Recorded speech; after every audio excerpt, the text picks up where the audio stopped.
บายดีพี่น้องวันนี้มานำเสนอเมนูลาบปลาลาบแหลวลาบเหนียวเนาะก็จะคือสีเหลืองดีเห็นเลยพี่น้องสีสันเป็นยังไงเป็นตาแซ่บโบดื้อไปมากินข้าวแรงน้ำมันนี่ลาบปลา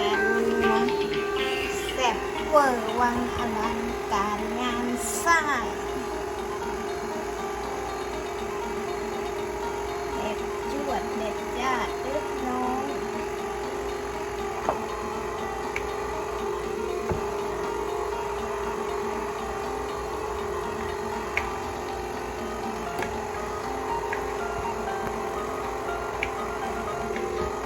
ง่ายกว่านี้มีอีกไหม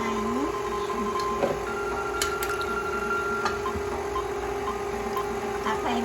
มีงานเฮ็ดงานเลี้ยงงานนี่ยังแบบว่าโอ้อยากกินลาบปลาแท้แต่ว่ามันลาบปลานี่เป็นเมนูที่ยากอยู่ได้คือสิคนคือสิใส่เวลาอย่างเดียวน้องคั่วปลา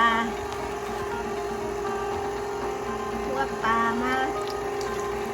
ฝักเราโอ้ยฝักเราก็บ่ได้ฝักเด้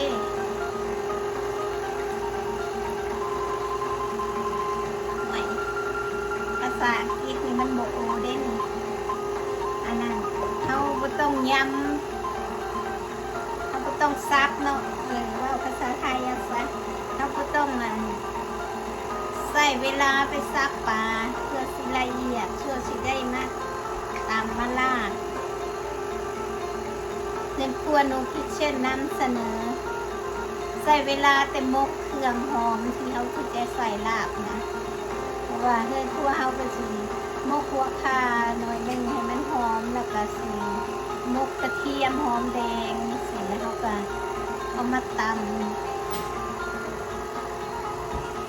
ก่อนเราชีเอามาบดเราก็สิตำให้มันละเอียดหน่อยนึงแล้วก็มาบดใส่กับอันนั้นซีนปลาที่เราจะเห็ดลาบ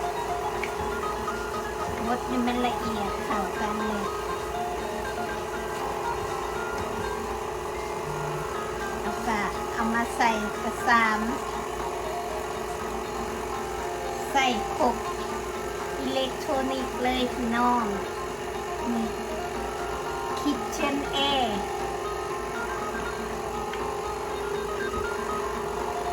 โดได้ยากจักเม็ด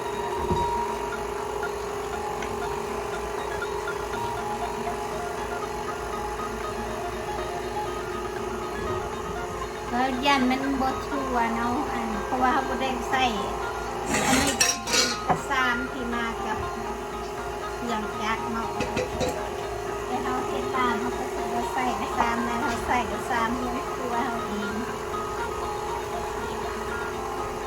คนลาบตอนนี้ก็รู้สึกว่าจะละเอียดพอสมควรเลย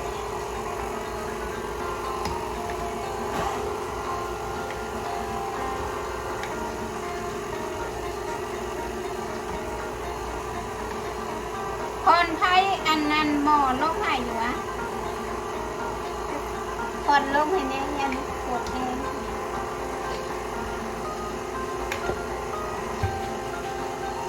สิให้มันละเอียดขนาดใดพี่น้อง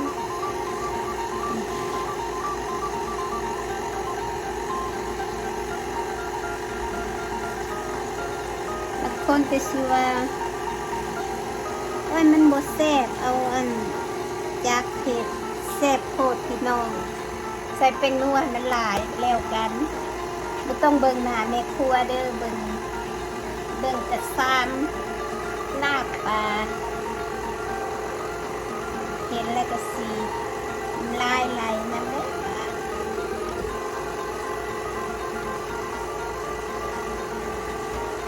สีสัน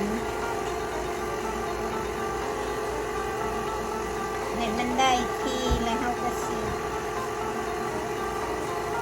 ซอยหอมซอยหอม รสชาติที่เราต้องการเลยพี่น้องบ่ได้เมื่อยแขนจักเม็ดเลย เป็นจังใดพี่น้องทุกคนที่เข้ามาเบิ่งคลิปนี้แล้วก็ถ้าใครมีเครื่องจักรอยู่บ้านอยู่แล้วก็ลองเฮ็ดเด้อพี่น้องเด้อง่ายแซ่บแล้วก็ง่ายของแซ่บขึ้นอยู่กับน้ำปลาร้าเนาะพี่น้องแซ่บนัวครัวหนูคิดเช่นเลยนำเสนอลาบปลาง่ายๆ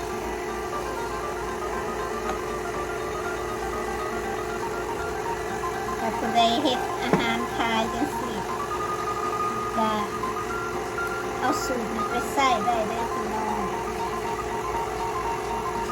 คลิปนี้ก็สิประมาณนี้บ๊ายบายเจอกันใหม่คลิปหน้าว่าหนูเช่นที่เอาวิธีเฮ็ดอาหารแบบใดมานำเสนอกันฝากกดไลค์กดแชร์กดติดตามให้เด้อพี่น้อง